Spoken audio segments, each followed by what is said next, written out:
Bismillahirrahmanirrahim. Assalamualaikum warahmatullahi wabarakatuh. Alhamdulillah, alhamdulillahi rabbil alamin. Wa bihi nasta'inu ala umuri dunya waddin. Allahumma salli ala Sayyidina Muhammad wa ala ali Sayyidina Muhammad. Subhanaka la ilma lana illa ma 'allamtana innaka antal alimul hakim. Allahumma 'allimna ma yanfa'una wanfa'na bima 'allamtana.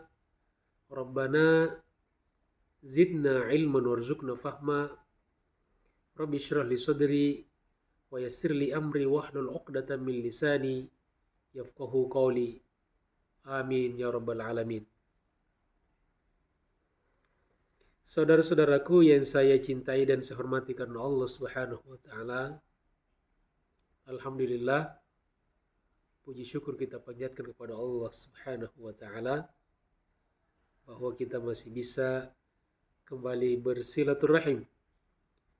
Mudah-mudahan Allah senantiasa lapangkan rezeki kita dan panjangkan umur kita dalam ketaatan kepadanya.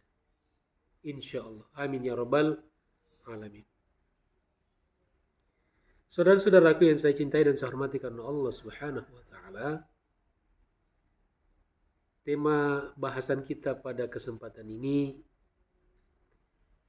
yaitu pembahasan sebuah bab dari kitab At-Tadhkirah bi ahwali al-mauta wa umuri al-akhirah.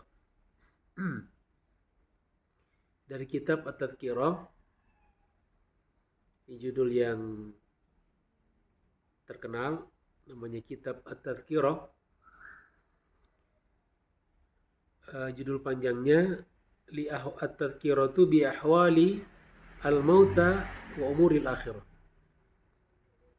Kitab yang secara fokus membahas masalah-masalah yang berkaitan dengan orang yang sudah wafat dan persoalan-persoalan pasca kematian, alam kubur dan akhirat, yang ditulis oleh ulama besar yang sangat terkenal yaitu Al-Imam Al-Qurtubi, wafat 671 Hijriah. Di sini yang akan kita bahas pada kesempatan ini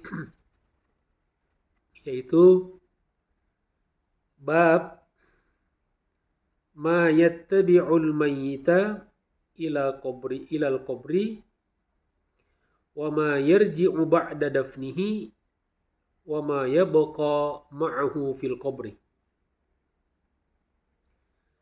Bab yang membicarakan atau membahas tentang apa saja yang mengikuti mayit, orang yang sudah meninggal, ke kuburannya, dan apa yang kembali setelah dikebumikan, setelah dikuburkan, dan apa yang tetap tinggal bersamanya di dalam kubur.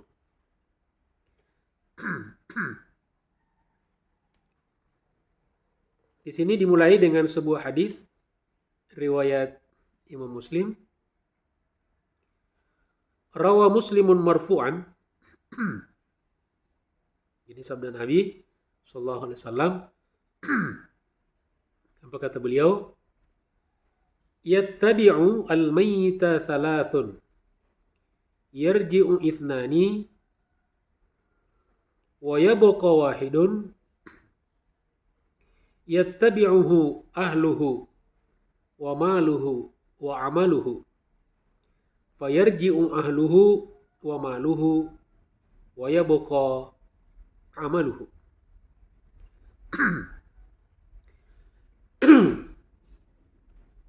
Kata Nabi SAW,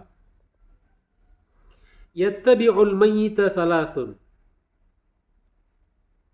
Jenazah atau mayit akan diiringi oleh 3 hal. Diiringi ke alam kuburnya oleh 3 hal. Yarji'u ithnani, 2 dari 3 itu akan kembali. Wa yabqa wahidun, dan 1 yang akan tetap tinggal. Yattabi'uhu ahluhu wa maluhu wa amaluhu. Yang ikut mengiringinya yaitu ahluhu keluarganya, wa maluhu hartanya, wa amaluhu dan amalnya. Ahluhu di sini ya keluarganya, anak-anaknya, menantunya, cucunya mungkin, atau suaminya atau istrinya, ya kakaknya, adiknya, dan sebagainya. Wa maluhu, hartanya mungkin kendaraannya, mobilnya, ya sebagian hartanya. Wa amaluhu, dan amalnya, amal yang telah dilakukannya selama hidupnya, ibadahnya, ya, akhlaknya, muamalahnya, dan sebagainya. Lalu fayarji'u ahluhu wa maluhu. Tetapi keluarganya dan hartanya akan kembali lagi. Kembali. Fayarji'u ahluhu wa maluhu. Keluarganya, ya, kalau yang meninggal suami maka istrinya, anak-anaknya, cucunya, menantunya, ya, akan kembali ke rumah.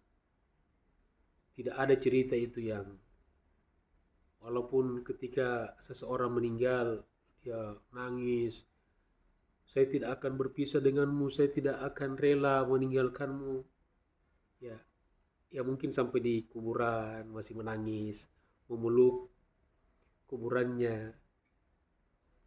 Tapi ketika sore hari, ya, dia berbalik ke belakang, ternyata sudah nggak ada orang, sudah mulai sepi. Nah, apa yang dilakukan? Ya pasti pulang juga. Gak mungkin dia akan tinggal di kuburan itu. Itulah manusia. Jadi keluarganya kan kembali. Nah, kemudian hartanya. Wa yabqa amaluhu, dan yang tinggal menemani si mayit hanyalah amalnya, ibadahnya. Jadi dari 3 hal itu yang kita miliki di dunia ini selama hidup, yang akan menetap membersamai kita di alam kubur adalah amal-amal kita. Maka pelajarannya tentunya yang harus kita perbanyak adalah amal. Bukan berarti kita dilarang memiliki harta, memperbanyak harta, memperbanyak keluarga. Tapi keluarga dan harta kita itu juga harus pada akhirnya menjadikan berefek amal soleh dan ibadah buat kita. Ya kan begitu. Warawal Hafidh Abu Nu'aim marfu'an, juga hadis Nabi SAW diriwayatkan oleh Abu Nu'aim di dalam kitab Hilyatul Aulia jilid 2 halaman 344. Kata Nabi, sab'un yujrillahu ta'ala ajrahum lil 'abdi ba'da mautihi wa huwa fi qabrihi. Man 'allama 'ilman aw ajra nahran aw hafara bi'ran aw gharasa nakhlan aw bana masjidan aw warratha mushafan aw taraka waladan yastaghfiru lahu ba'da mautihi. Wa fi riwayatin waladan salihan ay musliman. Masya Allah. Kata Nabi, sab'un, ada 7 hal, yujrillahu ta'ala ajrahum lil 'abdi ba'da mautihi wa huwa fi qabrihi, di mana Allah Subhanahu wa taala akan senantiasa mengalirkan pahala, ya, pahalanya kepada hamba itu meskipun si hamba itu sudah meninggal dan sudah ada di alam kuburnya. Jadi ada 7 orang. Yang pertama, man 'allama ilman, orang yang mengajarkan ilmu. Tentu ilmu yang bermanfaat, Tentu yang paling tinggi adalah ilmu agama. Ya. Ilmu yang mengenalkan kita kepada Allah Subhanahu wa taala, yang mengenalkan kita kepada baginda Rasulullah sallallahu alaihi wasallam. Ilmu yang menambah cinta kita kepada Allah dan kepada Rasulullah. Ilmu yang memahamkan kita tentang hakikat dunia, yang memahamkan kita tentang hakikat akhirat. Itu yang pertama. Yang kedua, au ajra nahran, orang yang mengalirkan sungai. Termasuk yang merawat sungai, menjaga kelestarian sungai. Jangan sampai sungai malah dipersempit, malah dibangunin rumah di bantaran sungai. Ini justru kontra dengan apa yang dikatakan Nabi. Ini yang memperlancar jalannya air di sungai. Karena ini menyangkut hajat hidup orang banyak. Yang ketiga, au hafara bi'ran, orang yang menggali sumur. Karena sumur adalah sumber air bagi orang banyak. Yang berikutnya, au gharasa nakhlan, atau orang yang menanam pohon korma. Ustaz, ada nanya, Ustaz, kita di Indonesia ini pohon korma susah. Ya, kira-kira apa pohonnya mirip dengan korma? Ya, sebetulnya ini contoh saja karena pada zaman Nabi itu kan pohon yang banyak pohon korma. Kalau kita di sini di Indonesia ya pohon apa saja. Selama itu bermanfaat kan yang penting manfaatnya.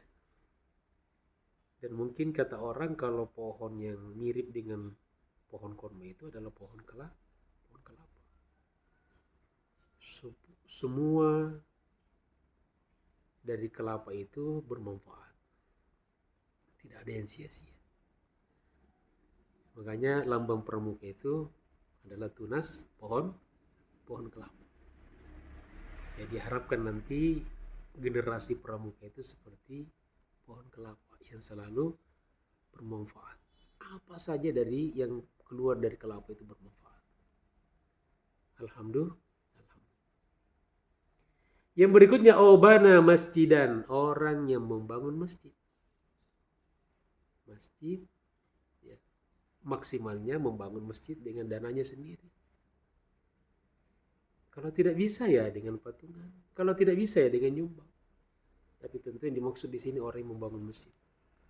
Semakin maksimal kontribusinya, maka semaksimal pula akan mendapatkan aliran pahala dari janji baginda Rasulullah SAW ke alam kuburnya.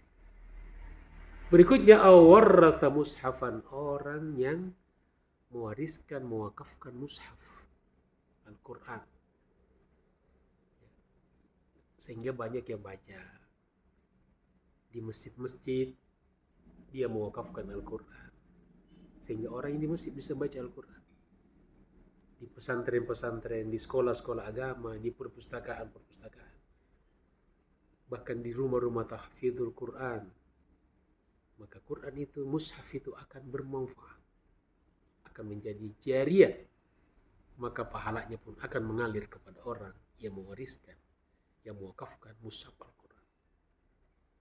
Dan yang ketujuh, yang terakhir, au taraka waladan yastaghfiru lahu ba'da mautihi, anak yang senantiasa memohonkan ampun kepada Allah Subhanahu wa taala untuk dirinya.